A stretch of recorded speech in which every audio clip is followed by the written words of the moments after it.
My cocaine, my heart desire, give me nothing else. I know they're tired, 'cause you give me ginger, but they 9 minutes.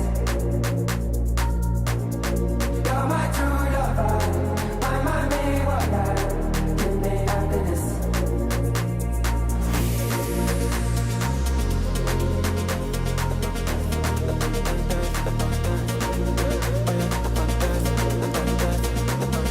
Did you know that the richest city in Morocco is a ghost town?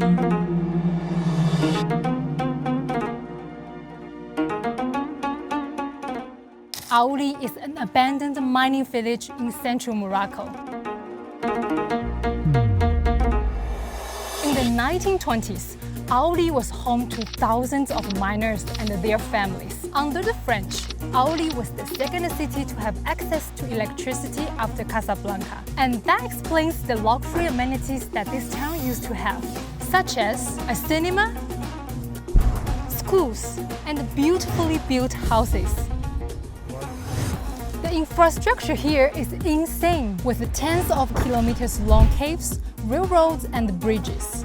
A tremendous amount of gold, lead, copper, and the many precious metal reserves made Aouli the richest town in Morocco in the 1920s. And it is said that the mountains of Aouli still have reserves that can be exploited for hundreds of years to come. And to this day, many illegal miners come here looking for precious metals to feed their families. And many of them have died trying. Now Aouli is abandoned. No electricity, no clean water, and only a couple of families live here. If you are an adventure seeker, this is a beautiful town to visit when you are in Morocco. Follow for more! Imagine you have 1,171 brothers and sisters, and your father is the king of Morocco. According to the Guinness World Record, Moulay Ismail, the Sultan of Morocco, has fathered a proven 867 kids. Yes, you heard that right. 525 sons, 342 daughters, with 500 women. Some reports even suggest that he had as many as 1,171 children. And they say that he had sex at least 1.43 times per day for 32 years. He was a true sex addict. Moulay Ismail used to rule Morocco from the city of Meknes, one of the many imperial cities in the country. Darak Bera, or the Grand House, is a fortified neighborhood that used to be a royal residence.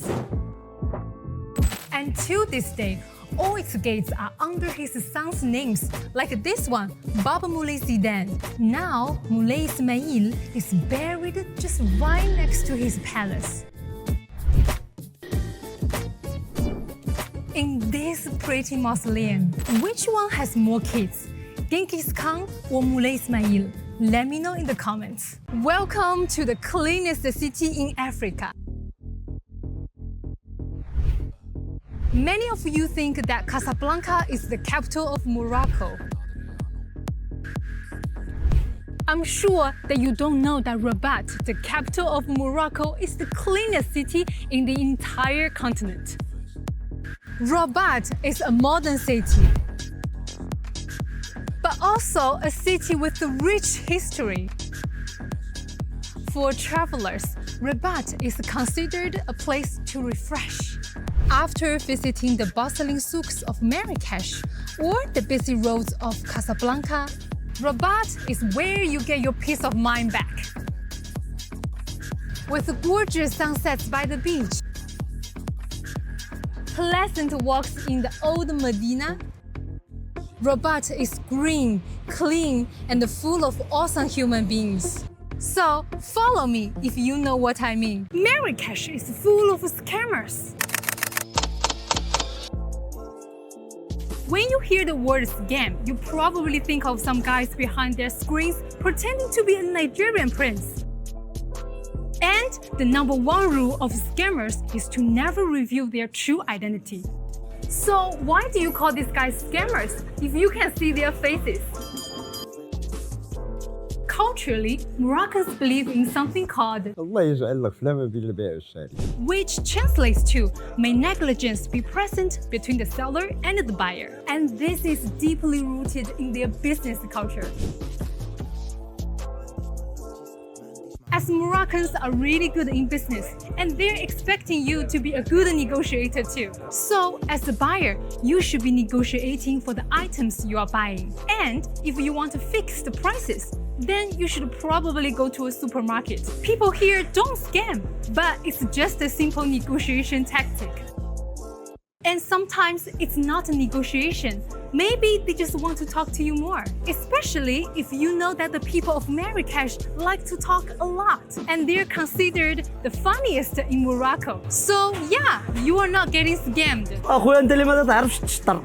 This is the city of spies. James Bond. Tanger earned the reputation of an espionage heaven as it was a safe ground where many spying and smuggling activities took place. Spies roamed the city's narrow streets and sat in its cafes without attracting too much attention. And the biggest espionage operations were mainly related to World War II, such as the Torch Operation that was an Anglo-US invasion to French North Africa. Tanger has been for centuries a host city for foreigners from all over Europe. Yo soy Pablo Emilio Escobar Gaviria. Even Pablo Escobar had a residence here, and he was in love with the city. Tanger is a city that inspired writers and artists, as multiple Hollywood spy fiction movies were shot here, such as Born, Inception, and the famous James Bond. Today, Tanger is a business hub and one of the fastest growing cities in Africa. No more spies, but more growth and thrive. Did you know that the Moroccan hash is not Moroccan? Well, the origins of cannabis cultivation in Morocco dates back to several centuries. Hash was not produced in the country until the second half of the 20th century, when Western travelers from the hippie hash trail brought it to the country from Lebanon and Afghanistan. Some of these American travelers taught the locals how to make hash from the cannabis plant and how to prepare it for export. But is cannabis legal in the country? Well, the answer is yes and no. Yes, for medical as well as cosmetic and industrial purposes. And no for recreational purposes, where in March 2024, the first legal cannabis harvest took place. August of the same year marked a historical day where the king have pardoned more than 4,800 cannabis farmers that were accused of illegally growing Mary Jane. But the weed culture in the country is mature, so don't harm your health and share this video with your 420 friends.